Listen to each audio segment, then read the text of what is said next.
Boss. Hiya, Nora. Hi, Eddie. Afraid you were going to be late.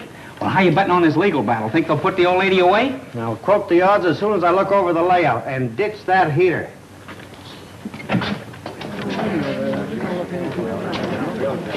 Hi, Mr. Denham.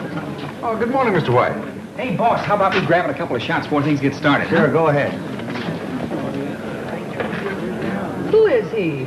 That's that famous columnist. I invited him here.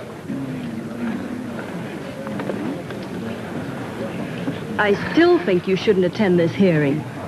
Suppose they make a mistake and try you. You know, there are two schools of thought about the sanity of columnists. Quiet. All right, Miss Denham, would you mind giving me a great big... Not at all. Smile? Thank you. Now remember, just leave everything to me. And don't let personal feelings enter into your testimony. We all know that Aunt Cassie is simply no longer capable of managing her money. We'll manage it much better for her. And besides, Aunt Cassie will be properly cared for in an institution. Don't you worry about a thing, Aunt Cassie. Why should I worry? I'm the only sane person in a family of nitwits. She don't look crazy to me. Reminds me of my old lady. All kindness. I guarantee you she wouldn't hurt a fly. But you ought to see those wolves. You can see dollar signs all over their faces. They're just hoping to put the old lady in the funny house so they can spend all that dough she's got. Yeah. You got it, brother. You got it.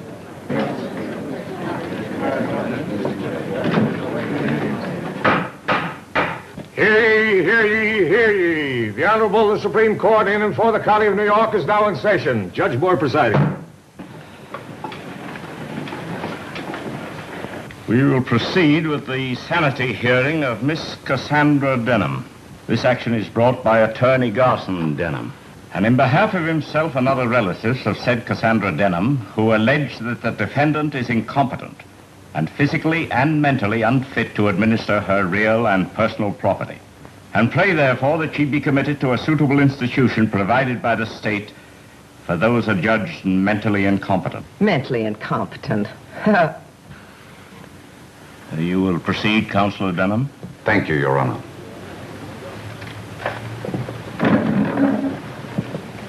With your permission, I'll call the defendant in this action, Miss Cassandra Denham. Yeah.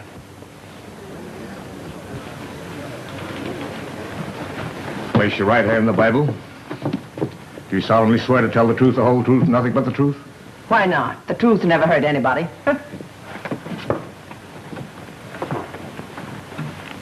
Where is your attorney?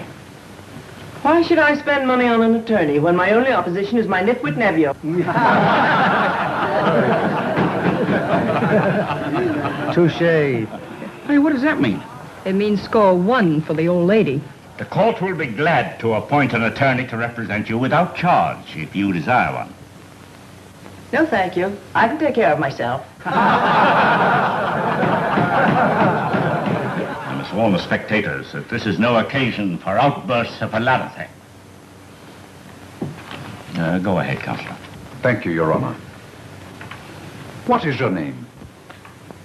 What is my... Your Honor, do I have to sit here and have my very own nephew ask me what my name is? Yes. Miss Cassandra Hildegard Denham. And what you need is a good spanking like I used to give you when you were a snip of a boy. The old lady's crazy like a fox. you will confine your answers to the questions. And the court will tolerate no further demonstrations. Go ahead, Counselor. Thank you. How much wealth do you possess, Miss Denham? Do I have to answer that question? Yes, yes. $3 million, and I'm going to hang on to it.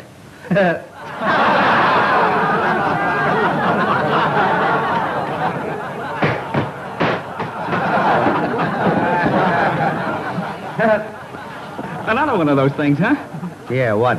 What you just said before. You know, a touche. Yeah, you said a double. Yeah. I warn you, Miss Denham, to confine your answers to the questions. The alienist cooperating with the court will disregard irrelevant flippancies on the part of the defendant. I trust this is understood. Where do you keep your money and securities, Miss Denham? Wouldn't you like to know? Now, this is my last warning. One more outburst on the part of the spectators in the courtroom will be cleared. Now, you will answer the question. I refuse to answer on the ground that my money is my own until you decide it isn't. And in the meantime, it's none of his business. There's the smartest crazy woman I ever saw. Your objection is well put. You needn't answer. Thank you, Your Honor.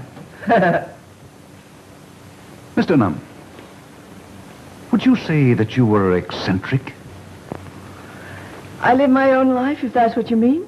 Did you or did you not recently give $500 to a man you'd never met? A total stranger. Not exactly a stranger.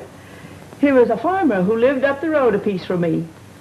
He was about to lose his farm, and I gave him the money so he wouldn't lose it. Did you demand any security for this gift? Why should I? The man's honest. I thought he'd sleep better without a mortgage hanging over his head like Damocles' sword. But you did give this man $500 with no security whatsoever. Yes. Yes. Well, there you are, Your Honor. You see, it's perfectly obvious that my aunt is dissipating her assets. They're my assets. I'll give you 10 to 1 she never sees a padded cell. What do you think I am, a sucker? Yes. Proceed. Miss Denham, tell me, is it true that you use vinegar on your apple pie? Why, yes. Explain to the judge and the alienists, if you will, please, just why you doused vinegar on your apple pie. Gladly. That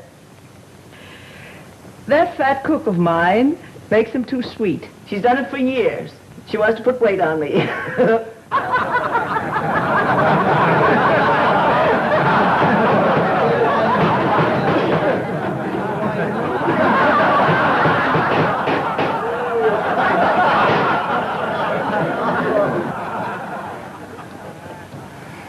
I give up, Your Honor. You should have done that long ago. This action is dismissed for lack of evidence. Hearing adjourned. Your Honor, Yes? I want to thank you. And if you ever come my way up in the mountains, drop in and have some apple pie. Without vinegar. Thanks. Yeah, maybe I'll do that. But I like vinegar on apple pie.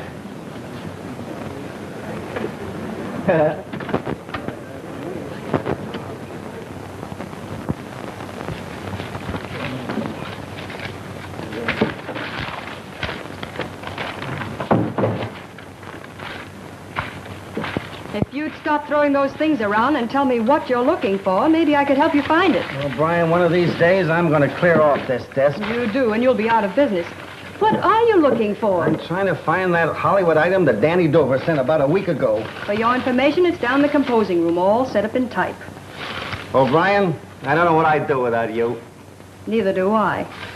Now that you have that problem off your mind, do you think you'd like to see a caller? Who? Cassandra Denham. That lawyer who got his ears pinned back last week trying to put his ad in an asylum. What does he want? Maybe he wants to put you in one. He seems sort of anxious about something. All right, have him come in, but you stay in the room when I'm talking to him. I'm allergic to lawyers. Okay. Come in, Mr. Denham. Good morning, Mr. Denham. Good morning, Mr. White. May I speak to you alone, please? I am alone. Miss O'Brien is part of me. Which part?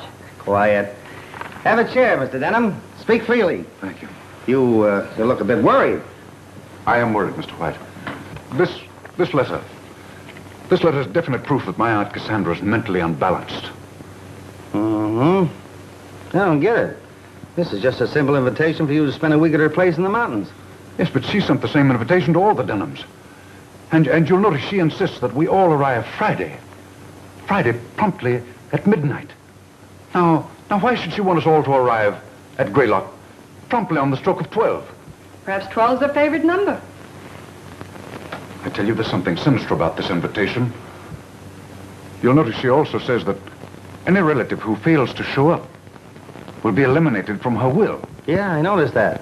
A sort of a command performance, isn't it?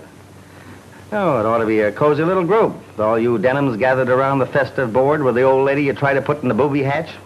I tell you, I have a feeling that something terrible is going to happen. Oh, come, Mr. Denham, you're taking it all too seriously. She probably just wants to bury the hatchet now that she's been declared sane. Sure, it's a great sport. Burying hatchets at midnight, especially in people. You may scoff, but I have a premonition of death. I believe she plans to kill us all.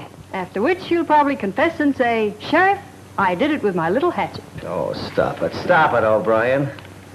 Hey, it does seem funny. Oh, poppycock. I watch your aunt on the witness stand, and she's no killer. She's intelligent and harmless. And what a sense of humor. It may strike her as humorous to murder us all in our beds. Mr. White, I'm going to leave this letter with you, just in case anything does happen to me. This fantastic idea of having us arrive at midnight is the handiwork of a madwoman. You'll see that. Okay, Mr. Denham, I'll be watching for murder news from Greylock.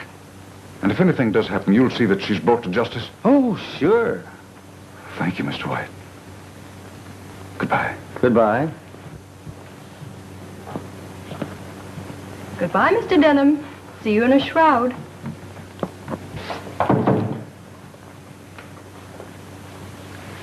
Well? You know, this has all the elements of a swell murder mystery.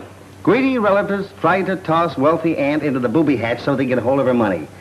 Wealthy aunt outsmarts them and is declared sane. Then she invites them all to her place in the mountains to spend a week and tells them to get there exactly at midnight. Midnight. That midnight angle intrigues me. Forget it. How about your stuff for tomorrow night's broadcast? Midnight. Now, why should she insist on midnight? She probably saw the cat and the canary. Now, will you please go back to work? Okay, O'Brien, you slave driver. Here's the lead for the broadcast. See, I'd like to sit in on this little gathering. You know, it ought to be funny. I wonder if I drove up there in my car to Greylock. Oh, well.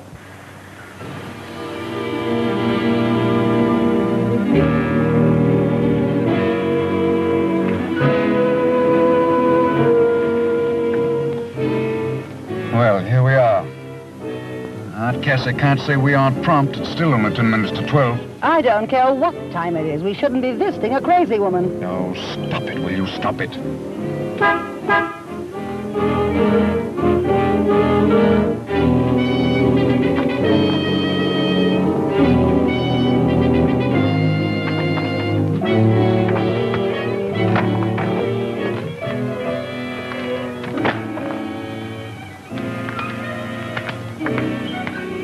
Oh, good evening, Eric. Evening. Any of the others arrived yet? Not yet. Well, I guess we might as well go along in, then. Guess you had.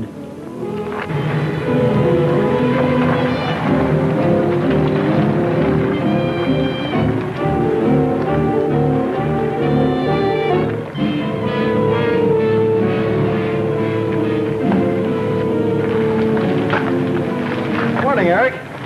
Ain't morning. If 'twas, you'd be too late. Too late for what? Too late to be murdered, no doubt. I tell you, Larry, I don't like this. After all, Aunt Cassie is your father's sister. And as your father's widow, I think I ought to tell you that... That father was a bit balmy. Yes, Mother, I've heard all that before. Well, you mark my words. Oh, please, Mother, do we have to go through that again? Better go on in if you want to be with Miss Cassie when the clock strikes midnight.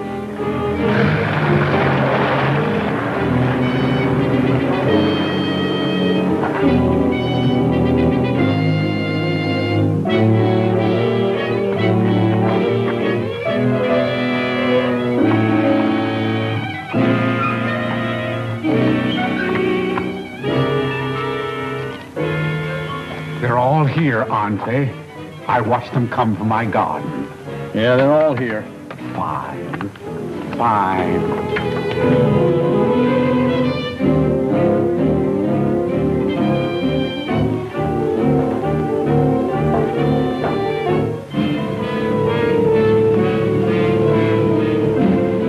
For goodness sakes, Garson, stop that pacing. You're making me nervous. Nervous? How do you think I feel? You should feel nervous. You started this whole thing, getting us to sign that complaint against Aunt Cassie. That's right. Blame me for everything. Of course, you'd have been highly pleased if I'd succeeded. Naturally. But you didn't. And now we have to spend the week in this ratty old mansion. It isn't compulsory, you know. You can leave any time. Sure we can. And have Aunt Cassie cut us out of her will. You'd love that, wouldn't you? No thanks. We're staying. Well, I'm hungry. I think I'll see if there's anything good in the icebox. Tom Denham, don't you dare leave this room. How can you even think of food when we're all in danger? What danger? Why, Aunt Cassie wouldn't hurt a fly.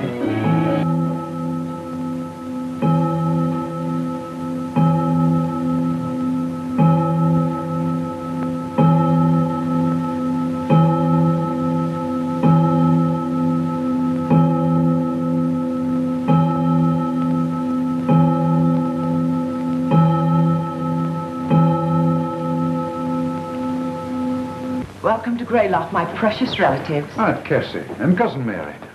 Aunt Cassie, I know that I speak for all of us when I say that we're delighted to be here. We certainly are. And I always look forward to visiting your charming old mansion. Greylock is such a lovely, restful place. Oh, Aunt Cassie, you look younger every day. Poppycock, stop fawning over me. A week ago, you were trying to put me in a padded cell. But, Aunt Cassie, you know we only did it for your own protection. And to get her money. Keep quiet, child. I'll handle this. I've been protecting myself for 40 years, since I was 25. I've done a pretty good job of it. So let's forget about protection and, sit down, everybody.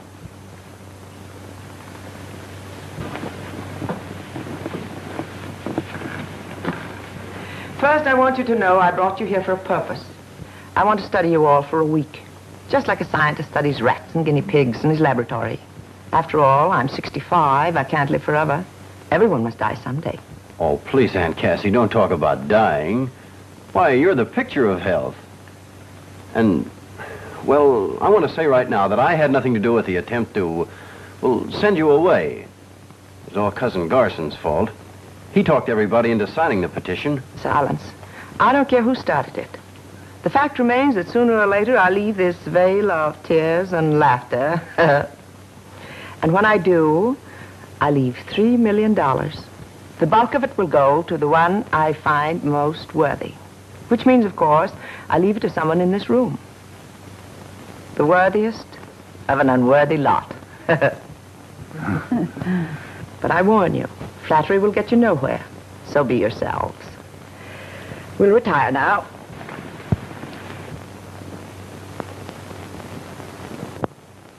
Breakfast will be served at 8. I'll expect you, all of you, to be at the table promptly. I hope you sleep well. Don't let the knowledge that you're sleeping under the same roof with $3 million disturb your slumbers. Come, child. Aunt Cassie, you mean that you keep all that money here in this house? Why not? With everyone trying to take it away from me? I like to keep it around to check up on it once in a while. But don't try to look for it. You wouldn't find it in a million years. Did you ring, Miss Cassie? Yes.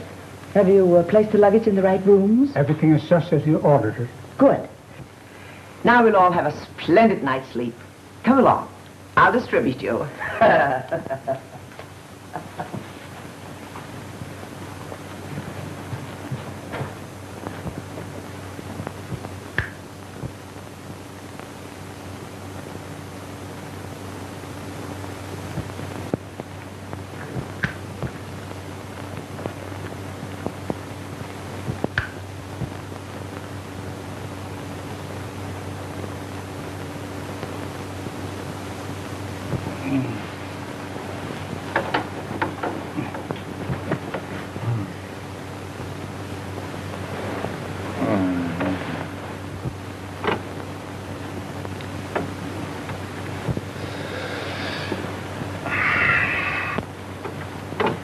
for goodness sake, quit threshing around like a hooked fish and go to sleep. Oh, I can't sleep. I've got too many things on my mind. Of course, you wouldn't understand that, not having any mind to speak of. Well, I like that. You dragged me away from home to spend a week in this dreary museum, and now you insult me. Where are you going? To get a book from the library. Have you any objections? No. Go ahead. Go and get killed wandering around in the middle of the night. You said yourself you had a premonition of death before we left home. Well, I've revised my estimate of the situation. Aunt Cassie may be a bit eccentric, but we're not in any danger.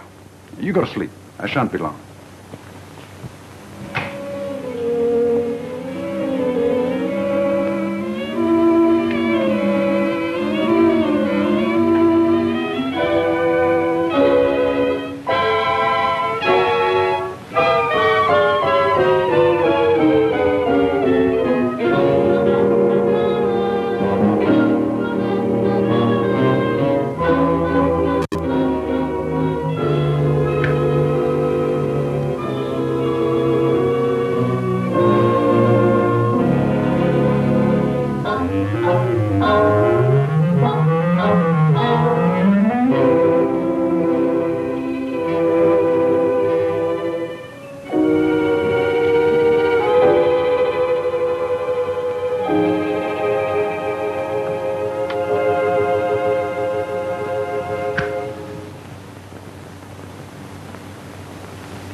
Mr. Bob! Mr. Bob!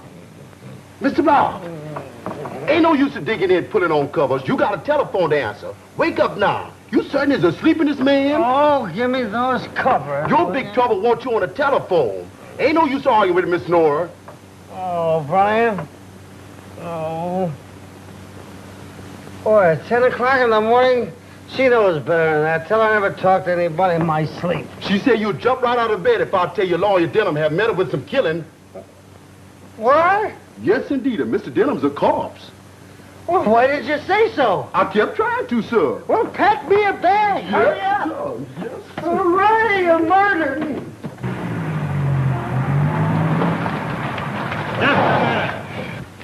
You can't come in here. I think you're wrong, officer. My press card. My membership card in your lodge. Sheriff's Association. Here, you might as well look these over, too. Honorary memberships in police organizations from Miami to Los Angeles. Goofy, isn't it? But then some people collect matches. Are you really Bob White, the fellow that writes a column? In the flesh, officer. Meet my secretary, Miss Nora O'Brien, and the alert young gentleman on the other side is Eddie Stutz, one of the best newspaper photographers in New York. I'm sure he'll want to take your picture before we leave, won't we, Eddie? Oh, sure. Where'll I find the sheriff? Oh, Sheriff Boggs is holding an inquiry in the house right this minute. Thanks, officer. Be vigilant.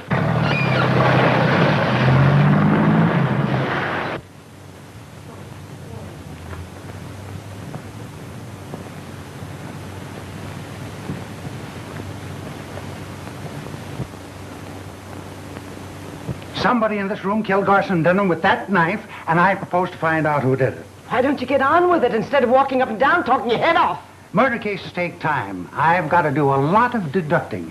Deducting? You sound like a millionaire making out his income tax. All right, everybody, hold it, please. Thank you.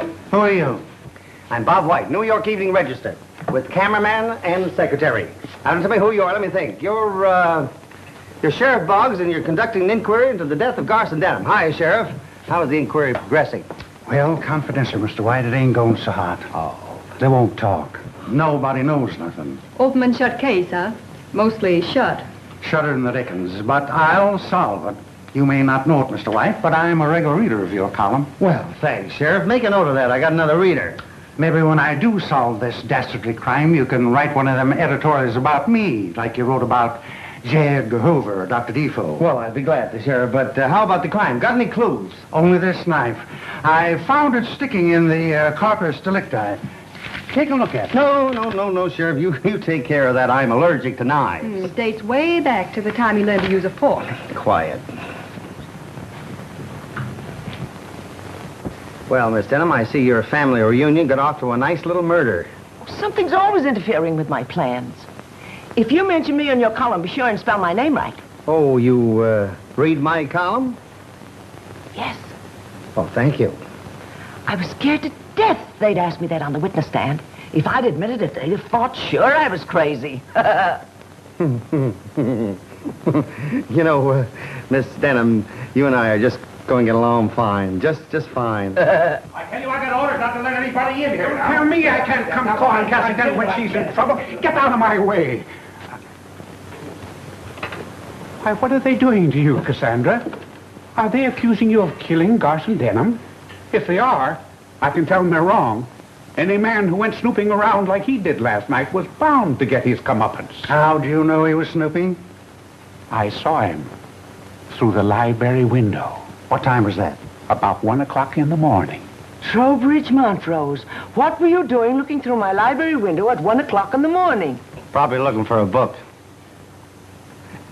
Speak up, Mr. Montrose. How'd you happen to be snooping at that hour? I was walking in my garden. All of a sudden, I saw a light come on in Cassie's library. I peeked through the window and saw Garson Denham snooping, looking behind pictures and pulling books from shelves. What else did you see? Well, that was all. When he quit snooping and sat down to read, I went home. Do you generally walk in your garden at 1 o'clock in the morning? Always, when the flowers are in bloom.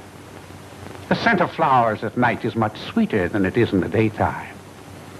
I love the scent of flowers at night. Your name wouldn't be Ferdinand, would it? No. I was christened Trowbridge Cadwallader Montrose. However, my grandfather's name was Ferdinand. That explains it. Probably hereditary. What is hereditary? Look, Mr. Montrose, suppose we forget the whole thing? Mr. White, what is your theory of this crime? Well, Sheriff, I haven't had time to theorize, but I have a suggestion. What is it? I have a friend in New York by the name of Philo Christopher. Now, he writes murder mysteries. If I sent for him, probably he could help. Oh, no, you don't. I've read all his books, and I don't like the way he solves his crimes. He always brings in an outside character in the last 3 pages and pins the murder on him, just to fool his readers. Nobody's going to pin this murder on an outside character. Somebody in this room killed Garson Denham, and I'm going to apprehend the guilty party. An admirable determination, Sheriff, and well put. In the meantime, we'll go to the village and arrange accommodations. You'll do nothing of the kind. We have plenty of empty rooms here, and you're welcome to stay. In fact, Mr. White, you can sleep in the bed George Washington once slept in. What, another? Father of our country certainly got around, didn't he? I accept your hospitality, Miss Cassandra, and you're very kind. In the meantime, Sheriff, what happens now? I don't rightly know. You fool, you blundering idiot. How can you be so dumb? You know this mad woman committed murder. Why don't you arrest her? Now, take it easy, Mrs. Denham. I've got no proof that she killed your husband. Proof? Proof? What more proof do you want? She invited us here for a visit and insisted we arrive at midnight. Then she informed us she's going to study us for a week, like rats or guinea pigs. She had every reason to kill Garson. because he wanted to put her where she belonged in an asylum. I demand that you arrest her. Now, hold on. Aunt Cassie's been doing queer things around these parts as long as I can remember. But she ain't crazy. The court just decided that. And I'm arresting nobody till I've got proof. You fool! You're protecting a murderess. Tom, take me home. I'll not stay in this house another minute. Oh, yes, you will. Nobody's leaving Greylock till I apprehend the killer. Tom, take me to my room. You all heard what I said. Nobody's leaving the grounds until this crime's cleared up. I'll have men guard the place day and night. That's all for now. Well, what about me? I live next door. You can go home. My men will keep an eye on you.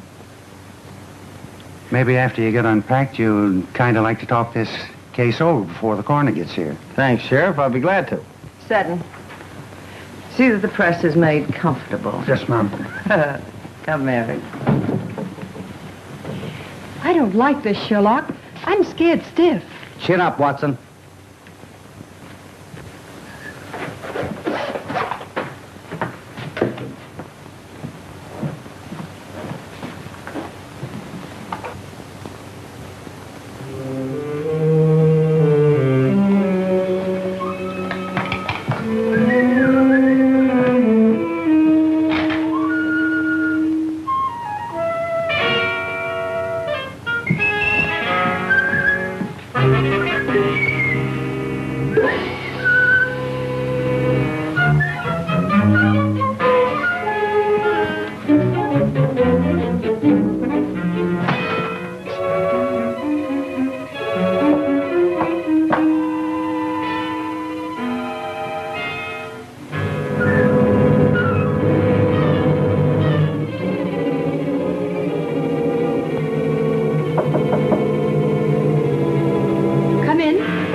Hi, honey, all unpacked? Just about.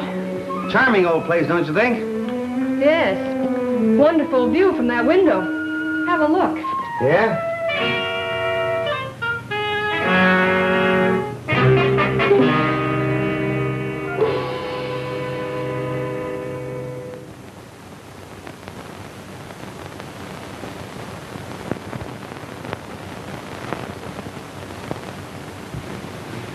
I told you the view was wonderful. Yeah, but the murderer used a knife. Well, maybe the next victim will be poisoned. Listen, honey, don't let this thing get you. There won't be any more murders. Come on, let's go down and kibitz with the sheriff.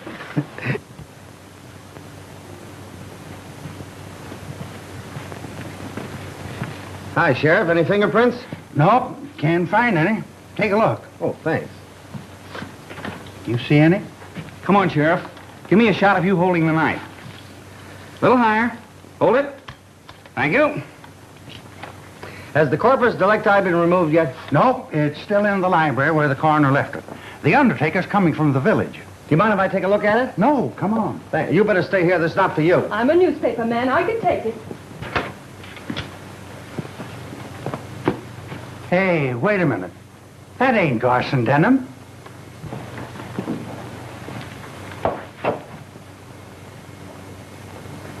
You're right, Sheriff. That's Larry Denham.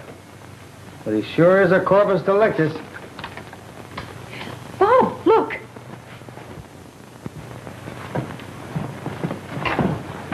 Whoever knocked him off must have come in the window. You're a smart fella. No signs of anybody. I'm going to round up everybody and question them. They can't do this to me, killing a man in broad daylight, and I'm right in the next room.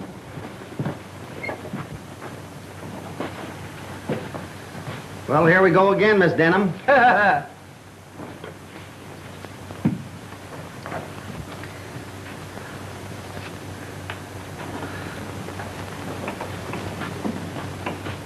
What happened? Have they found the murderer? Well, if he hasn't, my bathwater's getting cold for nothing. Be quiet.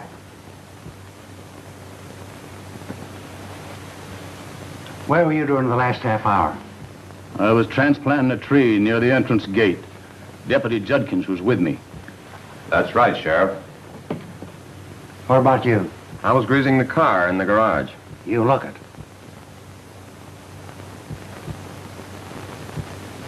What were you doing? I was making apple pies. and I'll never be done for dinner at this rate. You got an alibi? I was counting the laundry. The cook saw me.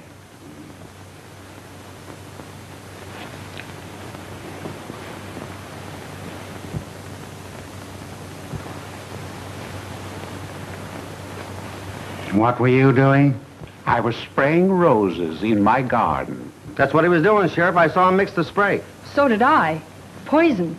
I always use poison in my rose spray. It's certain death to insects. Where are you, Miss Cassie? I was running my bath. What's the matter? After water running to ruin everything. Oh! Stay right here. One of you boys run upstairs and turn off Miss Cassie's bathwater. Sit down. Anybody with you while you were drawing this bath? Yes, I was. Oh. For a moment, I thought I had something.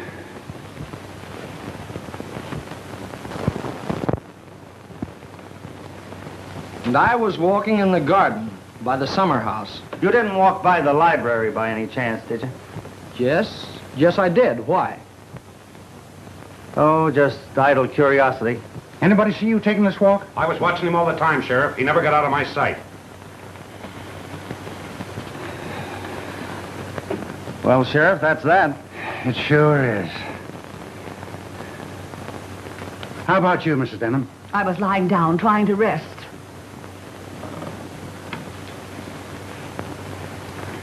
Where's Larry? Sheriff. Where's Larry? Well, you see, Larry's not here. you're right, ma'am, he ain't. He's dead. Dead? You mean Larry's been murdered? Yes, not only that, somebody stole the other corpus delicti. I told you to arrest her. I warned you this thing would happen. Woman is mad. She'll kill us all. Larry! My poor Larry! What do I do now? Well, did you call the coroner? No, I plumb forgot it. One of you boys called the coroner right away. That's all for now. What I said about nobody leaving the grounds still goes. Hello, Mary.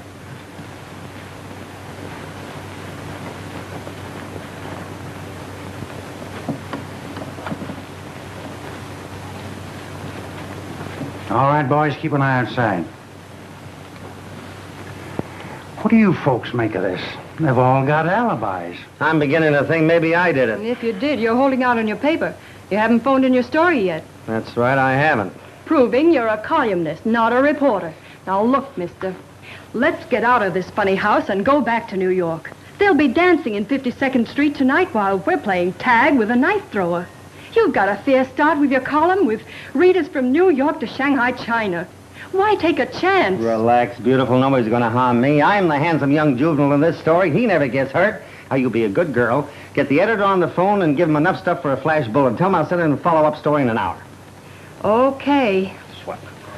Say, Sheriff, do you suppose we can do a little snooping in the library there before the coroner gets here? Oh, I guess it'd be all right if we don't disturb nothing. Swell.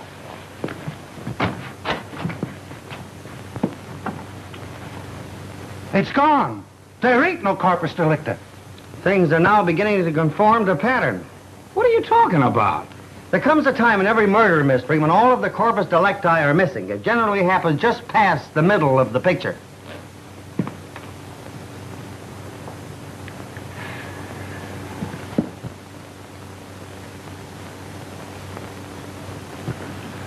I know how you feel, pal. This thing's got me stumped, too. But we'll both keep trying. We'll think it out together, eh, pal?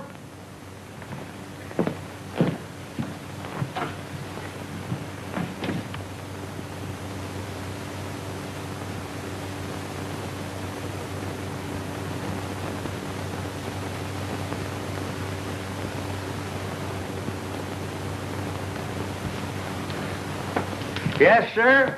The law always catches up to the guilty party.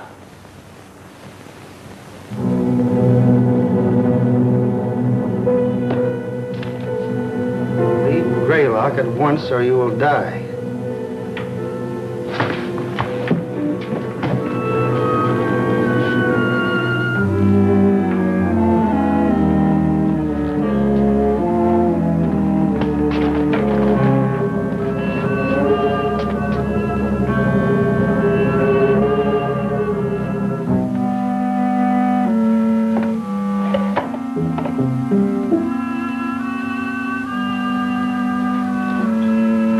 Better come out of there or I'll shoot.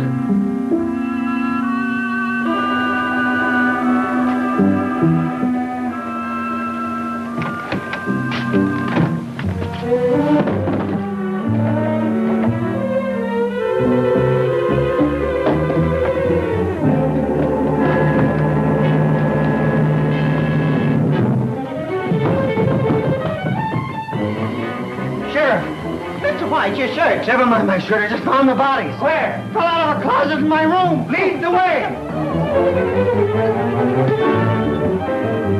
Where are the bodies? I don't see anyone.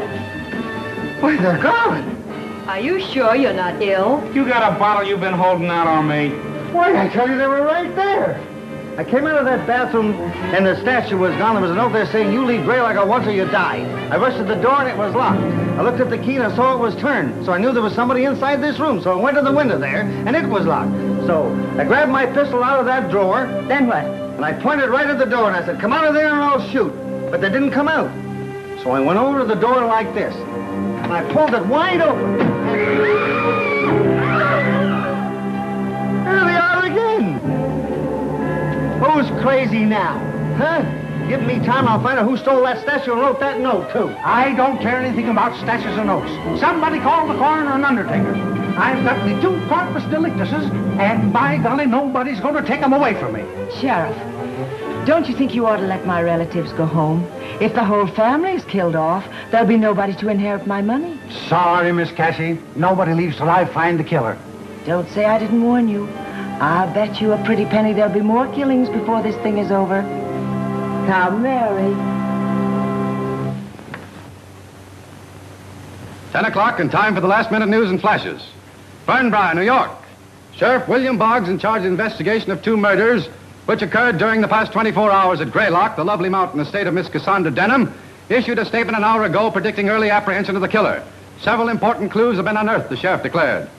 Detroit, Michigan. Pickets picketed pickets today when... Oh, you've got some new clues, eh, Sheriff? Well, not exactly, but after all, I've got the corpus delictuses. But nothing else? No, but I've got the place guarded. Not a soul can get past my men going or coming. Good evening, everybody.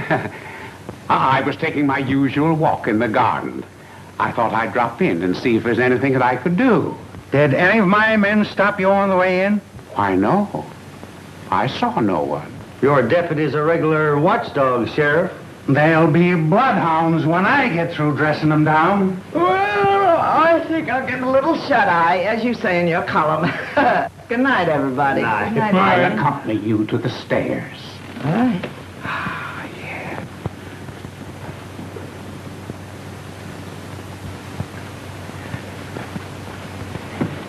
Cassie, is there anything you want to tell me? No. Remember, I'll always stand by you. Don't overdo it. Good night. Good night. That sweet little soul who just left gives me the jiving jitters. I wonder who she'll kill next. Here, you cut that out. You're as jumpy as a pogo stick. She's not a killer. How do you know she isn't? Because she's not strong enough to shuffle the bodies of 2 full-grown men around like a set of Indian clubs. I guess you're right. How about a breath of fresh air before we turn in? I need it. How about you, Ed? No, thanks. Night air irritates my throat, unless it's in nightclubs. I'll grab a couple of shots of the Chamber of Horrors while you're gone. That room fascinates me.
Oh, it's you. Did you get a good picture? I never miss. That's fine. If they look anything like me, I'll buy a dozen. Well, that is, if the price is right. Look, Miss Cassie, are you nuts? The law says I'm not. Then why are you wandering around in this subway? Looking for a new victim, I bet you. You think I'm a murderess? If you ain't, why are you here? Can you keep a secret? I'm a newspaper man. Answer my question. Sure, I can keep a secret. Follow me.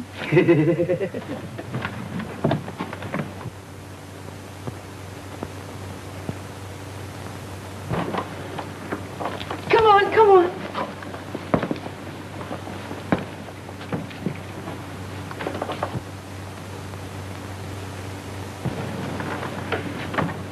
I don't suppose you've seen many $10,000 banknotes in your day, have you?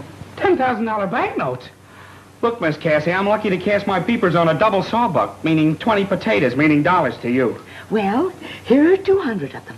2 million in currency and 1 million in securities. I want you to hold all of them for me for safekeeping. Me? Carry $3 million around with me? Lady, now I know you're crazy. No, I'm wise. Whoever is committing the murders is after my money. And it's someone who suspects I keep it in the library. Otherwise, why would Garson and Larry have been murdered in the library? Sounds reasonable. It is reasonable. But if you keep the money and the securities hidden safely in your camera case, no one will suspect. And I won't tell a soul. Because you might be murdered, too. But you find yourself another boy. It ain't worth the risk. Oh, yes, it is. Because when the murderer is apprehended, I'm going to give you one of these nice, crisp banknotes. You mean I get $10,000? Yes. Aunt Cassie, you made a deal. You got any idea who the killer might be? Oh, I hope it isn't the one I suspect. Who's that? My neighbor, Trowbridge Montrose. You mean the flower smeller? Yes. He's been in love with me for years. I get it. A short engagement, huh? No, we're not engaged. I can't make up my mind. Don't worry, you'll get around to it. What makes you think he's the killer? Because he was furious when my relatives tried to put me in the insane asylum. He cracked his knuckles. And every time he does that, I know he's furious.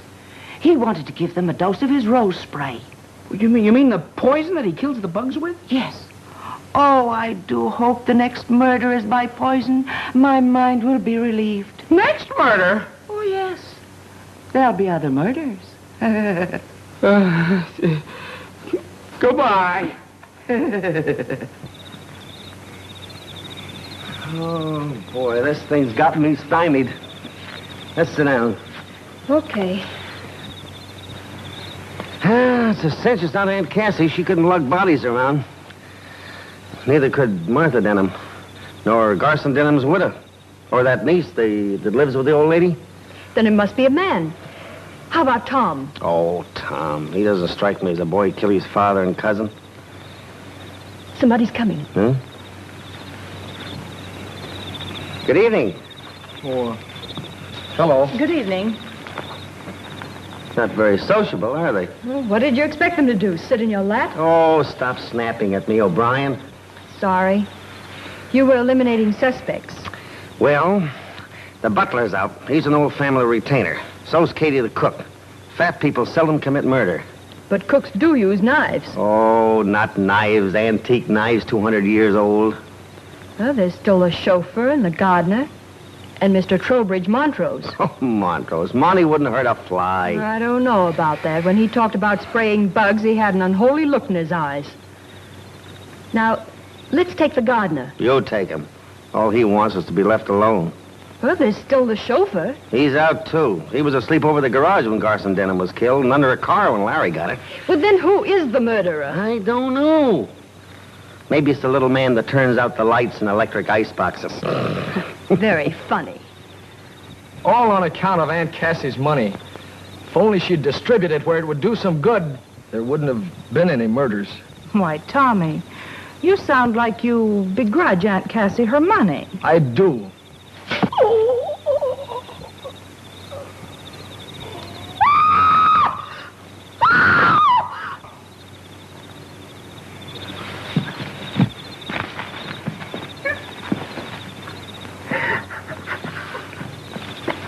He's dead. Who did it?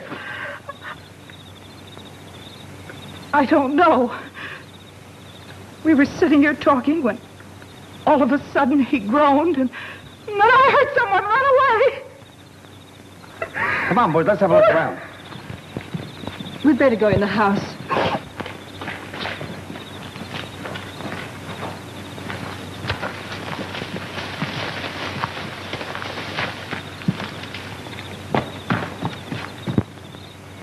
Hey, somebody over by that big tree.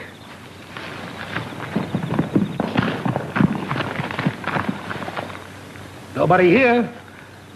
He didn't climb up. Yeah, but we saw him go behind the tree. Maybe he kept right on going with the tree between him and us. Maybe you're right. Well, I guess that's that. I'll see you later. Come on, let's go.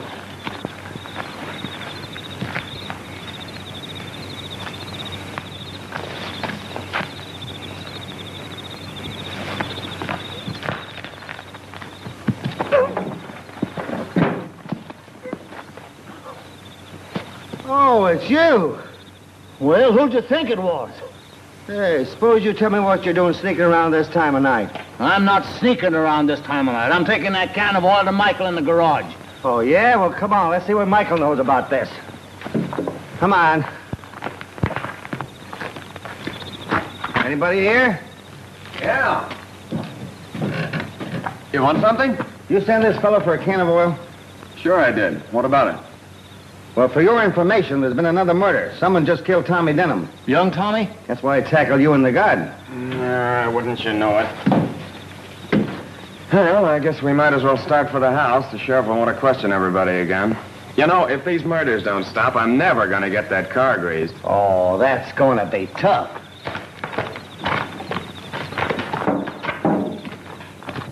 It's the same thing all over again.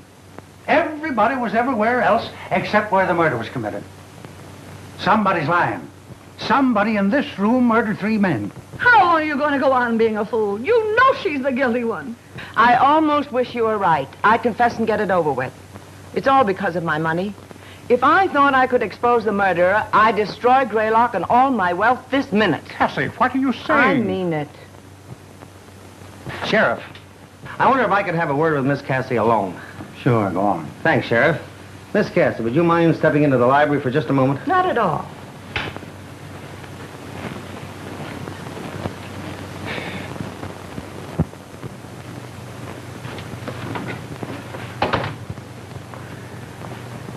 Miss Cassie, you missed your calling. What are you talking about? You could have been the great American Bernhardt. Oh, that was a great act you put on out there. Come on, give. What's your angle? You're a young smart aleck, aren't you? Don't stall me. You've got something on your mind. What is it?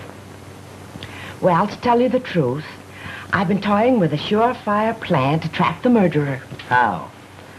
I've been living in this museum piece for 65 years. I'm sort of tired of it.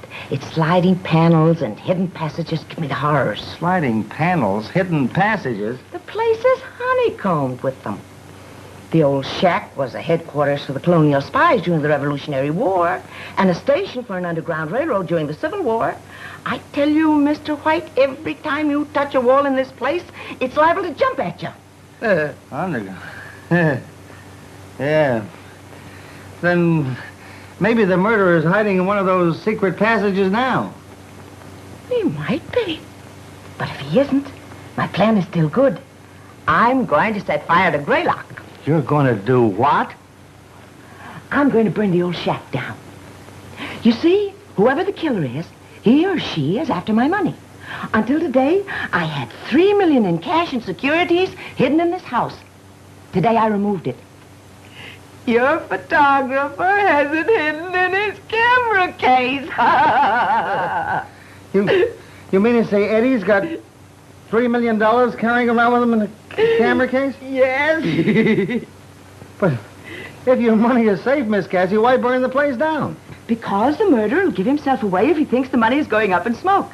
The house means nothing to me. For 65 years, it's had me hanging on the ropes. I learned that bit of slang reading your column. But listen, that's arson. Arson? No, it isn't. I've no insurance. I'm not cheating anybody.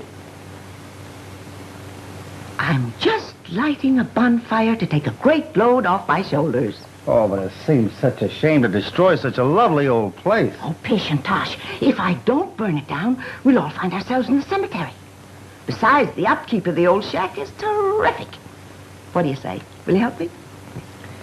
Well, okay, what's the setup? You get everybody outside on some pretext. Leave the rest to me. Keep your eyes open.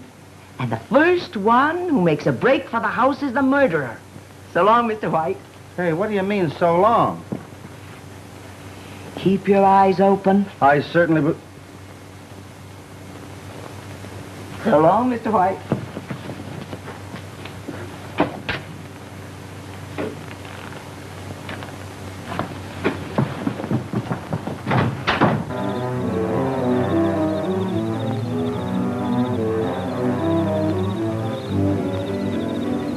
Why should we be herded out here at this hour of the night? Where's Aunt Cassie? Calm yourself and don't ask questions. Hey, look!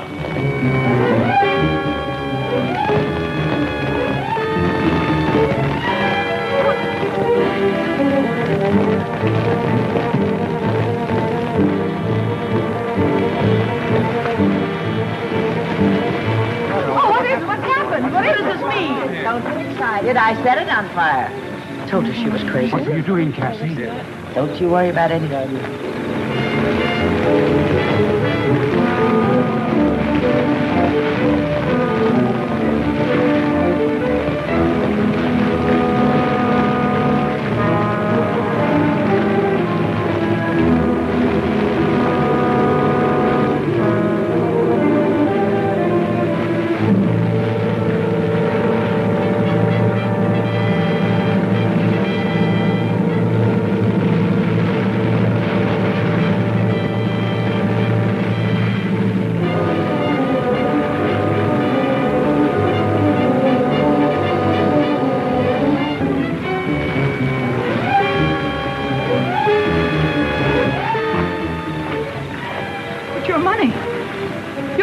In there. Yes, I know it. It'll be destroyed. I'm glad of it. Money is a curse that breeds evil.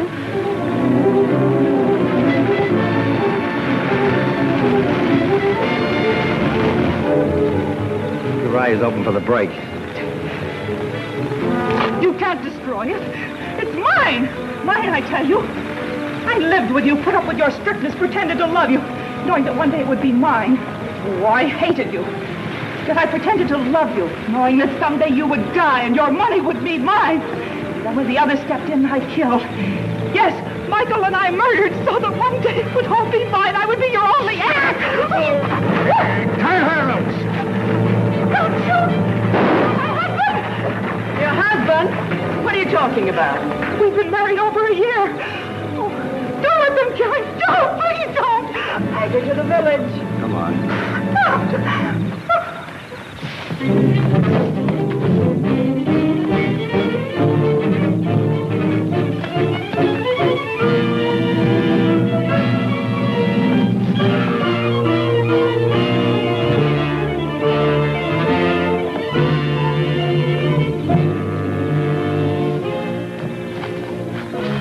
Where is he? I swear he dashed behind this tree. I saw him too. So did I. Come on. How come you're not playing Daniel Boone with the sheriff and his boys? It's not quite time for the Marines to move in. Are the Marines coming? They're practically here. Folks, follow me. I'm about to catch a killer. Come on, folks. Help me get this car off the grease pit.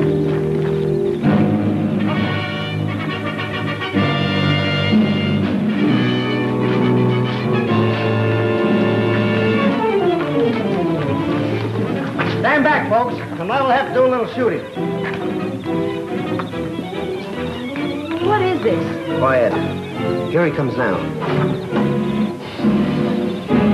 Hey! Come on. Get out of there and keep your hands in the air. Hey! Where'd you find her? Popped out of a hole in the ground just like that. Thanks for tipping me off about those secret passages. I figure there must be one near that big tree in the garden after our friend here did that neat disappearing act early in the evening. Take it away, Sheriff. March.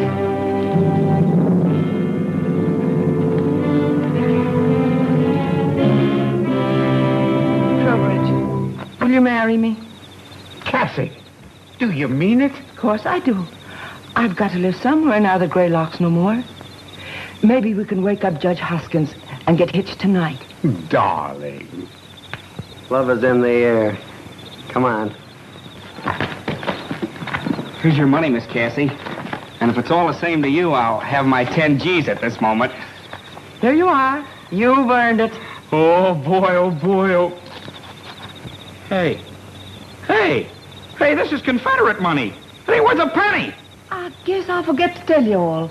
I'm one of the Denhams of Virginia, from the deep south. Trowbridge, darling, you have enough real money for both of us, haven't you? Ample, my pet. You better have. You've been taking care of the old shack and all my relatives for 20 years. Well, what do we do now? I don't know what you're going to do, brother, but I'm going to do this. Okay. Hold it.